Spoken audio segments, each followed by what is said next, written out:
A small-town police officer's dark past catches up to him as he's exposed for the brutal murder of a young man, revealing a sinister side to those who serve and protect. Grant Hardin, a veteran police officer of 50 years, has been apprehended on suspicion of murder. But the atrocities that unfolded in his interrogation were beyond comprehension. In the small town of Gateway, Arkansas, James Appleton was brutally killed with a gunshot to the head while taking a phone call in a parking lot. A witness had seen Grant's white Chevy Malibu parked nearby before it fled the scene.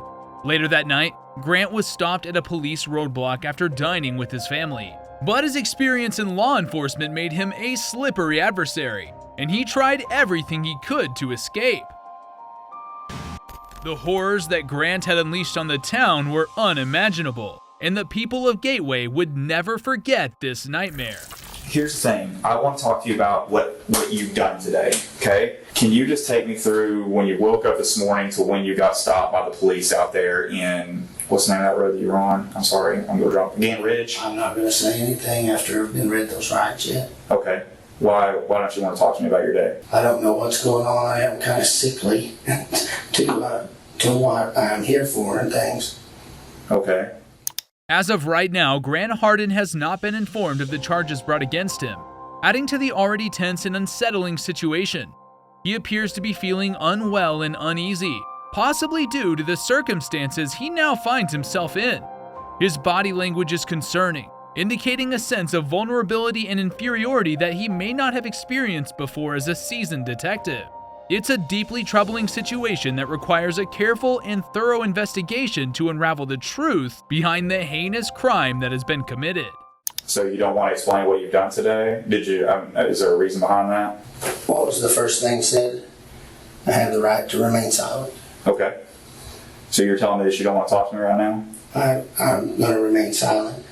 Okay, cool. The detectives exit the room, leaving Grant Hardin alone with his thoughts. This moment of solitude gives the detectives an opportunity to formulate their approach, while simultaneously heightening Grant's anxiety about his situation. As a former police officer, Grant is well aware of the tactics used during interrogations, including the reading of rights, which he knows is not the real reason why he isn't talking. In fact, he may be using this as an excuse to refuse to cooperate, and possibly even buying time to concoct his own story. The detectives must tread carefully and use all their expertise to uncover the truth and bring justice to the victim's family. The stakes are high, and the situation is tense as they re-enter the room to continue the interview with Grant Hardin. By the way, I'm Detective Cordier. I think we've met once before. Probably so. Yeah. I don't know if I scared you at the beginning or what, but that's why I was trying to, and I can't. You see the position that I'm in. I can't tell you why you're here, but at the same time, I need to rule you out into something. Does that make sense? The detectives find themselves in a frustrating situation as Grant Hardin remains tight-lipped throughout the interrogation, impeding the progress of the officers. His refusal to talk is within his legal rights, but is hindering their efforts to uncover the truth. I mean, or would you be willing to talk to me about your day knowing that I need to rule you out of something? Or if you didn't do anything wrong today, you have nothing to worry about. Yes, I would have liked to, but before the rights were read. So okay. Not knowing what's going on. Yeah, and you understand as a detective, we read those rights to everybody who comes in here. It's not just you. It happens to everybody that walks through this room and talks to us. It's just like anything else that we do. We have to cover all of our bases. I guess my question is this, knowing what I just told you, I guess if it was me and I was, if I was in your position, I'd be like, hey, James, I did this, or Grant, I did this, I was at, here, and here, and I would just be done with it. But at this point, I can't clear you from this because you could still potentially be a suspect. I don't know if I'm not explaining it right or what was going on here. Fine. I just have to, once the rights have been read, I have to, it says I have the right to be silent. Yes. Where do you live at? We can do this all night. I mean, it doesn't bother me. You're going to continue to be a suspect until I find out otherwise. Okay. Detective Chamberlain's visible annoyance is understandable, but he wisely decides to take a break from the interrogation to prevent his emotions from taking over. However, this time alone can also give the suspect an opportunity to come up with a plan or manipulate the situation further. It's a delicate balance that detectives must maintain to avoid letting their emotions get the better of them, while continuing to work towards bringing justice to the victim and their family.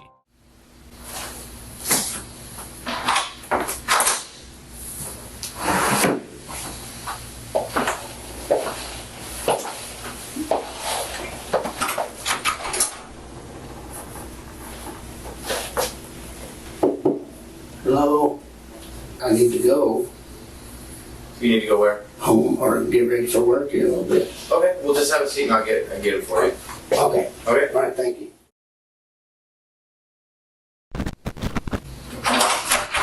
Hey, Brandon. Yes, sir. The other officer told me you want to talk to me again. What's going on? Oh, I'm just ready to go. Okay. And I'm not ready for you to go yet, so you're not going to be able to go. I've got other things that I'm doing right now. So, Okay. did you need to talk to me, or did you, like, what was the deal? Oh, I was gonna go.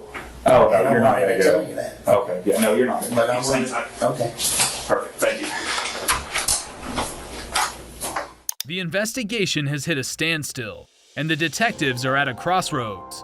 In most cases, they would either charge the suspect or release them due to a lack of evidence. However, in Grant Hardin's case, they decide to continue the interrogation, perhaps driven by a desire to extract more information or fueled by ego. While Grant's silence is legal and acceptable, it only heightens the detective's suspicion towards him. As they talk to witnesses to place Grant at the scene of the crime, his wife's testimony only serves to incriminate him further. The evidence seems to be stacking up against Grant, and Detective Chamberlain goes in for round 3, determined to get the truth.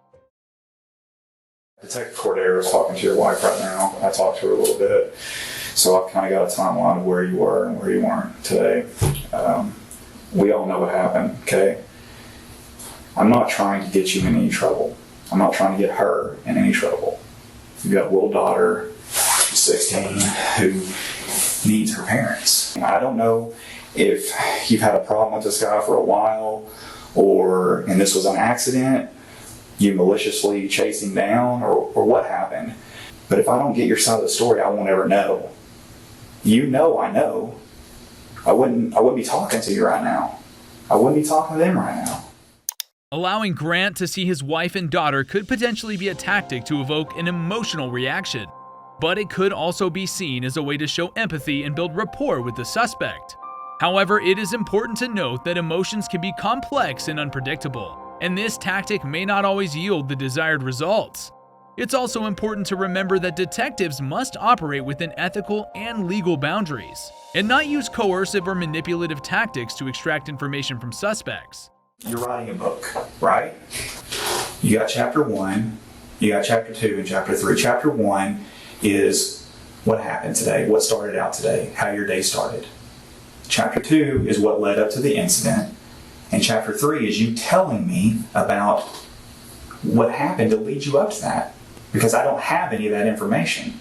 I know you went to eat, out tonight. I know what you said at dinner. I know that you went to Lowe's afterwards. I know everything, but I don't know what caused the incident. And if I don't know that, I've got to assume the worst. And I don't want to assume the worst. I'll let you think about it. I'll give you one more chance here in a few minutes, and I'm not going to talk to you anymore. I'm telling you that. Well, what happened? I know, you know, we have witnesses that put you there. They physically ID'd you. Like, I'm going to sleep good tonight regardless of whether you want to talk to me and tell me what happened or not. I don't think you will.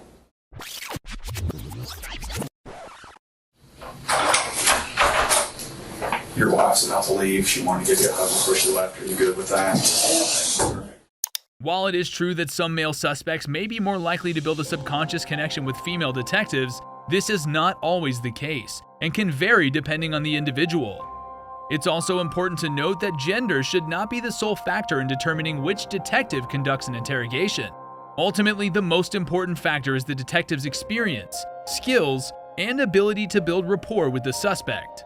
In this case, it seems that Detective Cordiero is attempting to build a more empathetic and understanding rapport with Grant, which could potentially lead him to opening up and providing more information. How are you doing? Right. Get ready to think about laying down up on that desk, but it looks awful hard. Yeah, I don't know if you'll be any more comfortable up there than what you are now. Well, Can you help me understand how we got to this point? I don't know. I don't know. Man, I remember being on patrol and running into you one night. You helped me out on a call, backed me up. Oh, It was way back in, I guess almost 3 years now. well, Two, Yeah, probably something so. like that. you guys are always good to help us, help me too. Yeah, absolutely. Brad, you was always right there, man. Using a personal connection and shared experience can be an effective way to build rapport and trust with a suspect. By reminding Grant of their past interaction and highlighting the fact that he helped her in the past, Cordiero is able to create a sense of indebtedness on his part, which may make him more willing to open up to her. Additionally, the conversation about their time on the force and people they've worked with can create a sense of camaraderie, which may help to break down any barriers that exist between them. Ultimately, the goal is to make Grant feel comfortable enough to start talking and provide the detectives with the information they need to solve the case. I just don't understand how we got to this point. Yeah, me neither. You're willing to talk? Oh, Tell I'm me. just ready to go to bed. I don't blame you. Me too. Me too. And if we could do that, you just talk to me.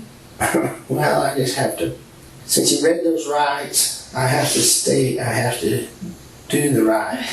Well, what's the difference? You know the Seriously. difference. Regardless of something happened or not, and if it did, if it was an accident, tell me. Help me help you. Like, I want to know what I can do or what happened today to be able to explain it later. I don't know what happened today. I just need to. You know, people are going to have questions. Your family. Well, I have questions. Well, exactly. So, why can't we figure this out together? well, we can, but I've been left in the dark on everything since. We can start from the very beginning. I mean, I know you probably slept in because you work nights. I work nights. Trust me, I worked nights for almost 4 years. I understand how that sleep schedule is. Yeah, sleep's all And so, messed up. did you sleep in today? Yeah. I bet you did. You could have got to work tonight, huh? Yeah, Yeah. What time did you get up? probably around noonish. Around noon. That's usually what time I got up too. I'd sleep in as long as I could. Did you watch anything good on TV? Usually that's what I do. I'd eat and watch TV. I'll woke myself up a little bit. Anything good? Same old stuff Oh yeah? on TV. You watch the same episodes? Or like, do you have a specific TV show you wake up and watch? Well, we watched, I feel like my wife always has it on I can't remember what channel it's called, right now, TV Land. Oh, okay. I haven't really watched any of that. I couldn't even tell you what it was about. Is your wife like that? Oh, well, I think she'd rather watch other stuff, but that's all, you know. Yeah. I think you have a lot to live for. Beautiful family who I've had the privilege of talking to. The way I look at it is you're a man. Men face their mistakes and they own up to them. Mm-hmm. And they figure out what happened and figure out how to solve it and move on. Like I said, I'm honestly here to help you. I want you to understand that. I wouldn't spend my time in here with you if I didn't. And that something happened today that needs to be explained. Did you make a mistake today? You don't have to verbally answer.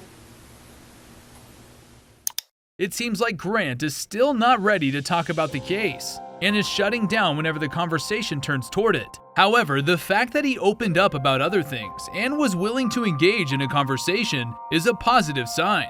It might be worth continuing this approach and building a stronger rapport with him before attempting to bring the conversation back to the case. It's important to keep in mind that building trust takes time, and it's not something that can be rushed. The detectives should also continue gathering more evidence and exploring other leads in the meantime. Cordero.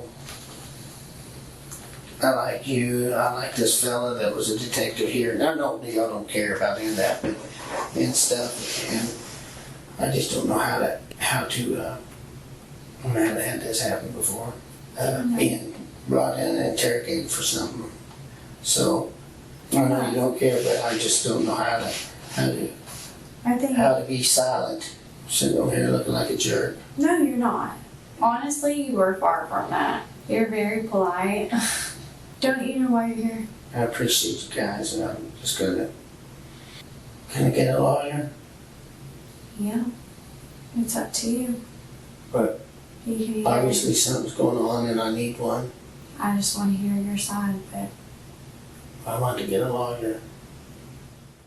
The sentencing hearing was held on December 18, 2017, where the victims' family members gave emotional statements about the impact that James's death had on their lives. Grant also spoke, apologizing to James's family and saying that he didn't remember pulling the trigger, but acknowledged that he must have done so. He was sentenced to life in prison without the possibility of parole. The case sparked a lot of controversy and disbelief in the small town where Grant was once a respected member of the community. The fact that a former police chief could commit such a heinous crime shook the town to its core and left many people questioning how well they really knew Grant. The case also raised important questions about police misconduct and the need for more accountability and oversight within law enforcement agencies. In the end, Grant Hardin was sentenced to 35 years in prison, meaning that he'll likely live out the rest of his life behind bars. The case of Jason Grant serves as a tragic reminder of the consequences of unchecked power and the devastating impact that one person's actions can have on so many lives. What are your thoughts about this dreadful case? Is justice served? Let us know in the comments below.